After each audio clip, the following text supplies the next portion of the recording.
हरनी मिया के गाछो मैया झूला वाला गलिया है। हरी हरनी मिया के गाछो मैया झूला वाला गलिया है। हे मैया हे भेला ही कवन गलतिया जे तोहर दरस न पलिया है। हे मैया हे भेला ही कवन गलतिया जे तोहर दरस न पलिया है।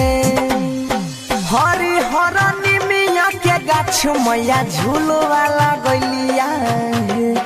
हरी हरनी मिया के गाछ मैया झूलू वाला गलिया है। हे मैया हे भेला कवन गलतिया जे तोहर दरस न पलिया है। हे मैया हे भेला कवन गलतिया जे तोहर दरस न पलिया है।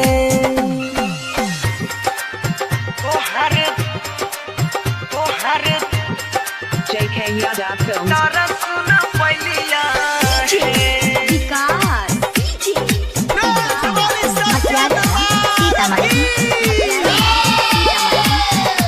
Singing by Bansidhar Chaudhary. जिंदगी के दुख माई के करस कहवई तोरा बिन बोला हम के ना के रहवई।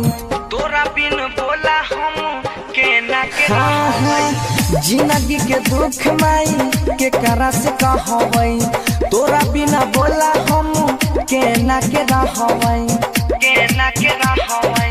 नव दिन रही के उपास मैया एको दिन न खैलिया है। नव दिन रही के उपास मैया एको दिन न खैलिया है। हे मैया हे भेला कवन गलतिया जे तोहर दरस न पलिया है। हे मैया हे भेला कवन गलतिया जे तोहर दरस न पलिया है। Presented by Albina Recording Studio, Simra। JK Yadav Films. दरस न पलिया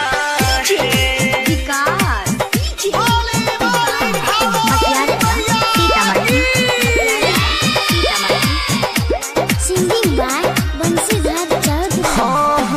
सालो साल करे छिया तोहरे पूजाई एक बार दान है माई दरस दिखाई।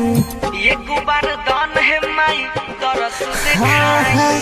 सालो साल करे छिया तोहरे पूजाई एक बार दहो माई दरस दिखाई। दरस दिखाई। राइटर गौरव बनसी के सोहरा बजैली है। राइटर गौरव बनसी के भजन बजलिया है। हे मैया हे भेला ही कवन गलतिया जे तोहर दरस न पलिया है। हे मैया